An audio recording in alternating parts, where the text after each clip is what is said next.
Hi all, sorry about the technical difficulties. So I know that the conversation continued while I dropped off and while we're getting set up again.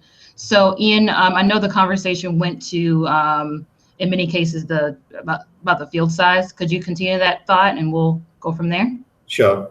The field sizes on the standards chart that US Soccer provided, I think most people would agree, seem awfully tight, awfully small for the number of players, especially relative to what people have been doing. However, there are two initiatives. One, US Soccer is trying to help people make sense of the available space, so they're trying to give some practical examples. Furthermore, if the players get to a certain level of technical proficiency, they should be able to play in smaller space. So it's a little bit of a chicken and the egg. What comes first, the smaller space or the technical proficiency, and what begets what? But that said, when we're talking 4v4, we're talking 7v7, it's not like US Soccer is going to be coming out and policing this, and they've also discussed this notion of empowerment. So we want the best playing environment possible for the kids along the guidelines and in the spirit of the initiative. And I think it's for every club and every association to operate in the spirit of it and not be completely hung up on some of the suggested solutions. Okay. And then both of you, I wanted to chime in on this. This was emailed in from, if you want to at least, this was emailed in from Dave Snyder. What do you think the recommended roster size should be for 7v7 or 9v9? Well, David coaches in a club in Rhode Island, so I'll let David come second on this one because he'll be much more informed than I would be. Okay. To David Snyder's question, I think the challenge is what type of attendance can you rely on from your team and your parents? So, you know, if I had 7v7 and I had really solid numbers of attendees, I might look at an 11-man or a 12-man boy-girl roster. If it was 9-a-side, 13, 14 would probably be a good number with the occasional injury and so on and so forth. I could see going as high as 14 kids for a 7v7 if I had quite a lot of intermittent attendance and a lack of reliability in the attendance. So to David Snyder's question, I think there has to be an idea of what type of commitment you guys have from your players. Obviously, oversized rosters mean a diminished amount of playing time. Undersized rosters mean that you're forfeiting or really giving the kids that show up a negative experience. So it's a sensitive balance for sure. Gotcha. Dave, do you have anything to add to that? Any thoughts on that? Yeah, I can certainly talk reasonably intelligently about the 7v7 format. This is an age group that I coach, the 10 and under team, and what we've found is an ideal number is really down to philosophy. I like to keep a short roster so that I can bring players up either from the younger age group or from a second team into the top team in an age group so that we can move the players around and give them plenty of development experience. That's just my personal preference. I think what's really critical though is this opportunity now we have with this being a nationwide initiative. It gives the clubs an opportunity to think about the entire program, not just individual teams. So I think certainly from a lot of the research we've done with the Club Standards Project, we find a lot of clubs are team-centric, not club-centric, and I think this initiative has really given us the opportunity to have club-wide discussions and then bring in philosophies and strategies that apply to all the teams in the club. So for me, you know, I would like to see shorter rosters to give players more game time, and then to have the opportunity and flexibility to move players around and to use the spirit of the player pass program that is now pretty prevalent in most states. Gotcha. And Dave, where should clubs be in the planning process to implement these changes by fall of 2017? Because that's the I guess, quote unquote deadline for these. So. Yeah, what we'll find is that depending on which league format and who your affiliate organization is, we may have accelerated the initiatives even earlier. So I have a team that plays in a US Youth Soccer League that is now bringing the mandates in the fall of 2017, and then we also play in another competition with US Club Soccer, which is more of a higher level program where they've accelerated the mandates to come in as early as the fall of 2016. So because of the two different timelines, of course, it's meant that we've got to accelerate the process for one team and not necessarily for the other. Fortunately, we're talking about two different clubs, so one club is already starting working on putting in the necessary plans, and that should be related not just to player development, of course, but coach development as well, which is a critical part of this program and obviously one of the greatest benefits. So to me, to give you an idea of where we are, for the club that we are implementing in the fall of 2017, we've already started to create training environments where the players that are in the older half of the age group and the younger half of the age group are now training both within their current team environment, but also now within their new team environment based on their age group. So hopefully that makes sense. We're going to lose half of the group to the younger age group, while half the age group will remain, and then assume players from the age group above to form their new teams. And it's important that that synergy occurs now, with the idea that 8 months from now we'll be forming brand new teams of players. Ian, anything to add to that by chance, or no? Yeah, I think the probably we're off of the small-sided games initiative now and more into the age group issue. But yes, there will be some stress because there is the potential for groups to be mixed up and players to lose their traditional playing colleagues. And that is something that each club has to decide how they want to handle. Whether it's important to keep these sort of social groupings and traditional groupings in place, or create a graduated program so that in 18 months the children have created a new group of friends and a new constituent group. Gotcha. And Ian, how is the NSCAA preparing its membership for the transition to small-sided game formats and age groupings? Well, my role is education, be it formal education with diplomas and awards, or whether it be Google Hangouts and Twitter feeds. So we have created a small-sided games online piece, a learning diploma. We have 3 presenters in addition to myself and David, a gentleman called Mark Spiegel from Make Your Own Ball in Indiana, Vince Gansberg, who is formerly a state director of coaching for US Youth Soccer. He is currently a club coach, and he's also working on content creation for the NSCAA, and Ian Mulliner, who is the state director for Massachusetts Youth Soccer, which is 200,000 registered players. So there's 5 or 6 of us who have collaborated in kind of an educational piece. I'll give you an example of how that might look in terms of an online piece. There'll be narration and explanation, there'll be diagrams, and then there'll be lesson plans that the coaches can take away and then take to the field. And why is this necessary? Well, I'll give you an example most of the audience can probably relate to. When I look at 4v4 for 6 and under, I think most of us will agree that that very often is actually 1 versus 7. As opposed to 4 versus 4. And so how can we help coaches understand how to get the players to spread out? So we're maybe not so obsessed about formation, we're just, how can you get them to break apart?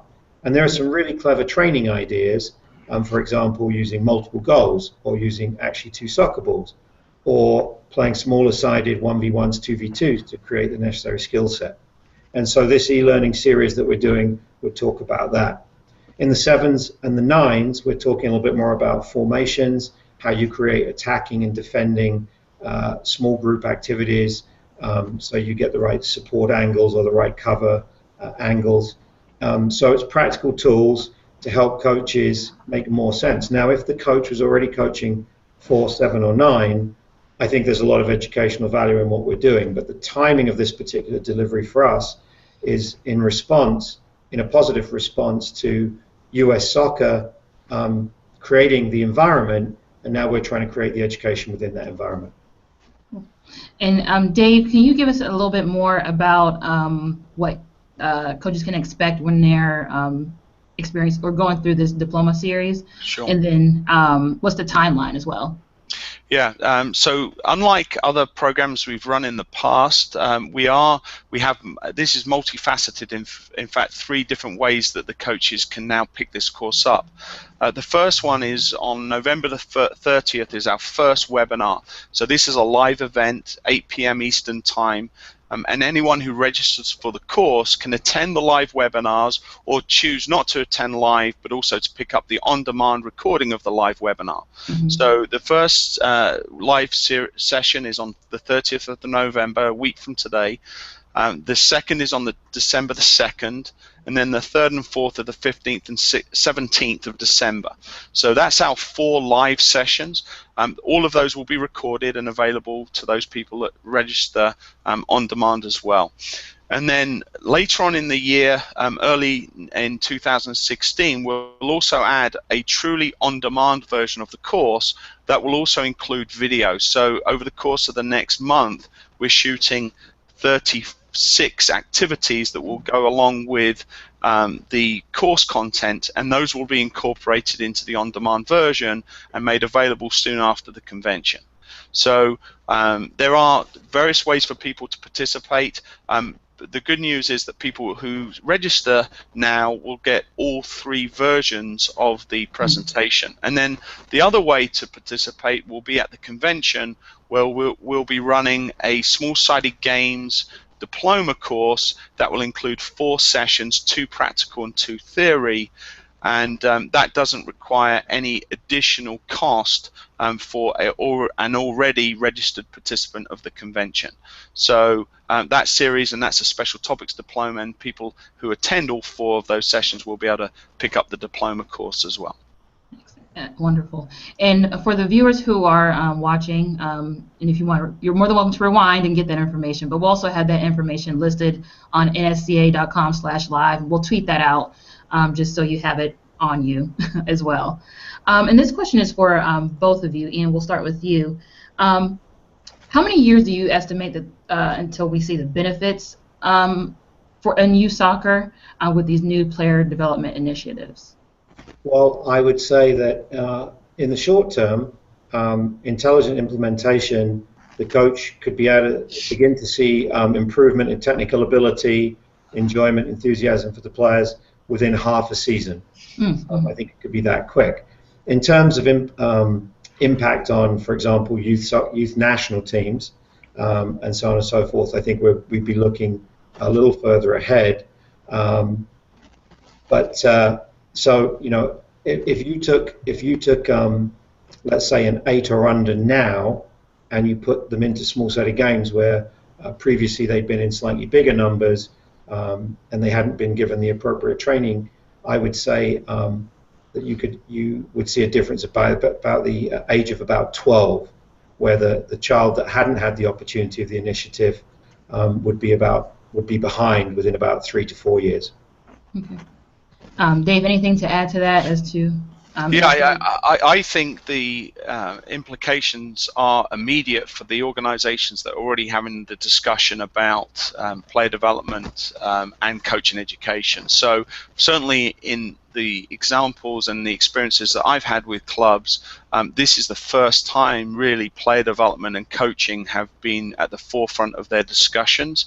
And so what we're seeing now is plans for the short term and the long term that will position these organizations in good standing for the long term as well. So I think for player development, actually seeing players improve, that might take a bit longer, but the clubs are improving because they're having these discussions and they are starting to implement plans that will have a long-term effect both on the playing side but also importantly on the coaching side as well.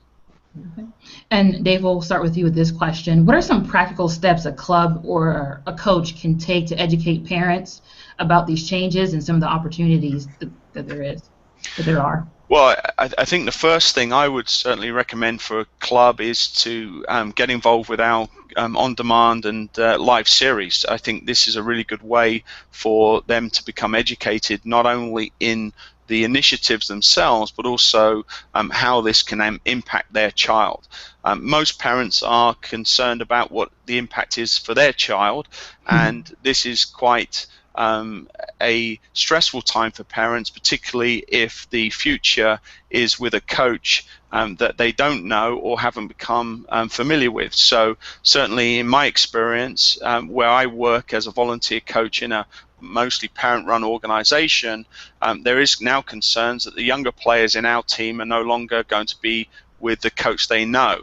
So certainly having these discussions with parents is critical, to have them now and explain to them what plans they have in place to maintain the high level of coaching that their child has become, and as parents have become used to. So I think a lot of discussion, very much an open book, open office policy to have parents come in with their questions. And the other thing I would certainly recommend would be to have town hall meetings where they can invite parents that are really interested to know about the initiative and how it affects the club to attend. The reality is it affects every youth player and every coach and every club throughout the United States. So this isn't something that's just peculiar to their club, it's happening to everyone, and it's so important for the clubs now to share and disseminate this information with their parents. Ian, anything to add to that? Yeah, and I'm referring to US Soccer's own website in this regard. I think that what you can do, first of all, is support the initiatives. There is the immediacy of the initiatives, or the potential immediacy, does mean that for a little while, different associations, different neighboring clubs could be a little off-kilter in the way they implement. However, what is really exciting here is if this is a nationwide program, clubs won't be able to leverage the initiatives against each other in terms of the recruitment of players. And so hopefully parents will now be looking more at the coaching quality rather than promises about how quickly a kid can play up or down or 11-a-side or 4-a-side or whatever it is. So from the point of view of competing organizations, competing clubs, educating their parents to a baseline of consistency, I think that's really really key.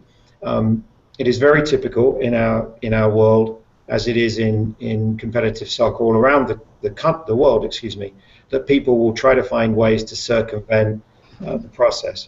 But to the point of US Soccer, it's a question of supporting the initiatives, having some patience, and being critical about the facts. Talk with authority, or withhold from the conversation until you have the knowledge, and that knowledge is available to you, at least in terms of the broad spectrum of the program on US Soccer's website. And what the NSCAA is seeking to do is to color in some of that spectrum with practical, technical, and administrative support.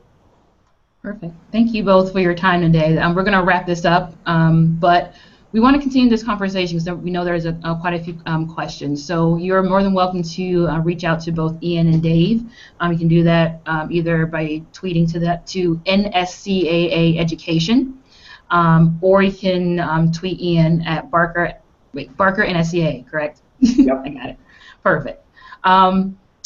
I want to remind everyone that the NSCAA Small-Sided Games 4v4, 7v7, 9v9 e-learning series launches Monday, that's next week, November 30th. And then you can register now at nsca.com/e-learning/small-sided-games. The link is on our website. No worries about trying to remember that. And then if you want to rewatch this, we're going to merge both of our videos together into one video, and that'll be available later today or early tomorrow, depending on how YouTube wants to help me out. And then you're more than welcome to share that with your friends as well. Also want to note that our 2016 winter residential courses are approaching in January, and the deadline for the price increase is December 6th, so make sure to register for that. And of course we have our annual convention coming up as well, so we're hoping to see you at one or both places in January, and the convention is in Baltimore this year. So again, Ian and Dave, thank you, and thank you viewers for tuning in and being patient with us. Have a great day and happy Thanksgiving. Thanks, Monique. Thanks, David.